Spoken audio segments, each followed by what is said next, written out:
Good morning, everyone. I'm here with the poem Wind of ninth Standard today. Wind poem has been written by Subramanya Bharati. Subramanya Bharati was a Tamil writer, poet, journalist, Indian independence activist, and a social reformer too. He was popularly known as Mahakavi Bharati and a pioneer of modern Tamil poetry, and is considered one of the greatest Tamil literary figures of all the times. Now, I'm just going to introduce the poem Wind. What is the theme of this poem? In this poem, the power of wind has been described. This poem consists of a total 23 lines. These lines are not separated into stanzas. Here you see they are divided into meaningful segments for ease of comprehension. Subramanya Bharati has drawn the living picture of wind, which makes fun of the weak people or things.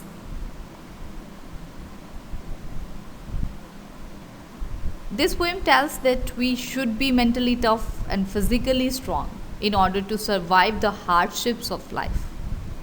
A weak person breaks down like a weak building and crumbles.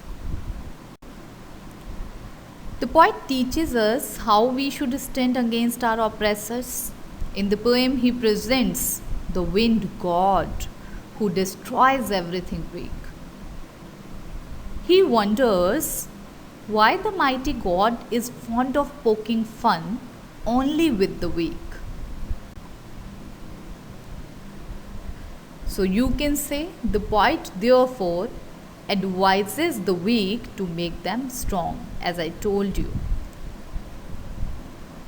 Actually, the wind is a symbol of difficulties, hardships, or obstacles that humans have to face for their survival. This poem has been translated from Tamil by A.K. Ramanujan. Now, in this poem, if you just want to summarize this, then you can see that these following ways are here to prove the fact represented by Subramanya Bharati. First fact is about violence and destruction. Although the poet requests the wind to blow gently, but it doesn't accept the plea. The wind blows violently and causes destruction. Second is result of a storm.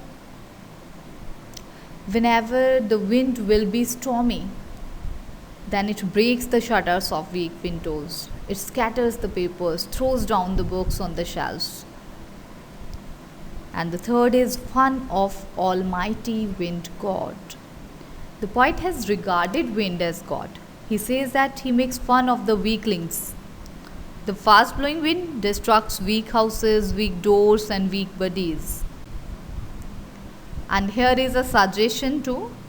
The poet suggests us to build strong houses and strong doors. We must be healthy physically and mentally. It will help the wind to be our friend. And if we want to conclude this poem now, that to sum up the poem, people with a strong physique and mind are able to stand and face odds or obstacles of life. So here you see the poem. Let's begin with me. Wind comes softly. Don't break the shutters of the windows. Don't scatter the papers. Don't throw down the books on the shelf. There, look what you did. You threw them all down. You tore the pages of the books. You brought rain again. So, as you just have read in the summary, the same is here. Here, poet is talking to the wind directly. Wind comes softly. He asks the wind to come smoothly, softly. He is saying that the wind shouldn't be very strong. It shouldn't be very loud. it should be soft. He says that the wind is very powerful.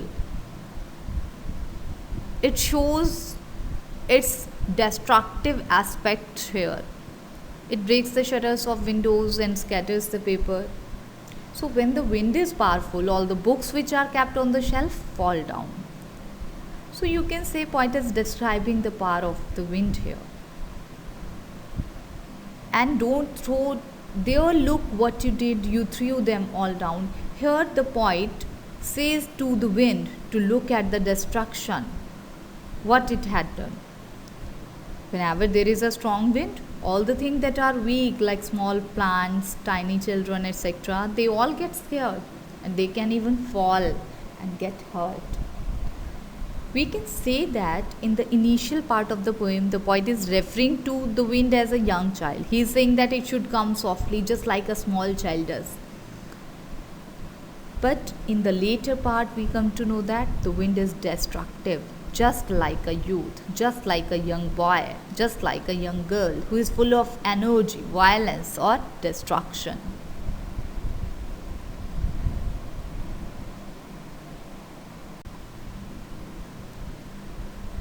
So you can say the poet therefore advises the weak to make them strong, as I told you.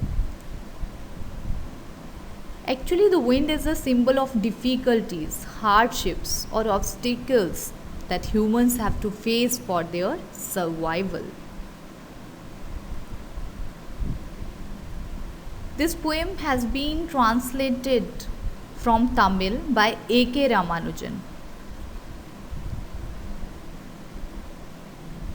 Now,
let's join the doors firmly. Here he says that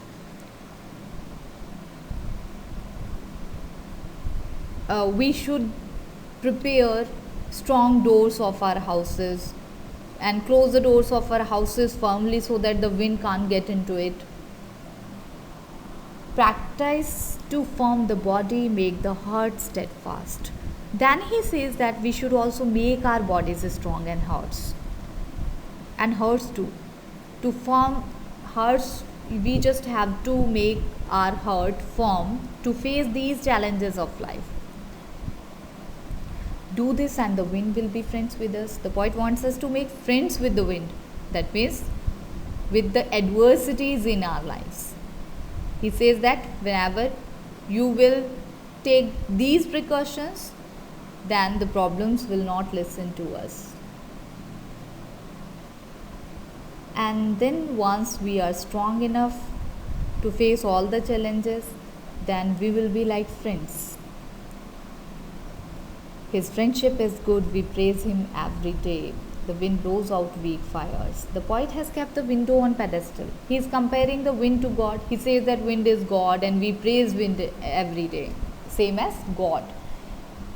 But he then adds that everything that is weak gets finished off in the face of the strong wind, and all the things that are strong flourish and grow to become stronger.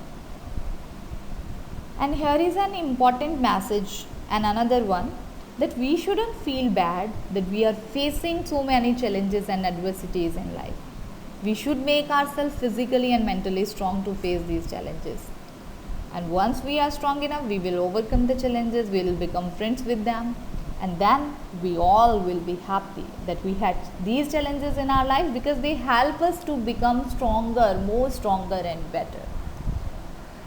So that's all about this poem today.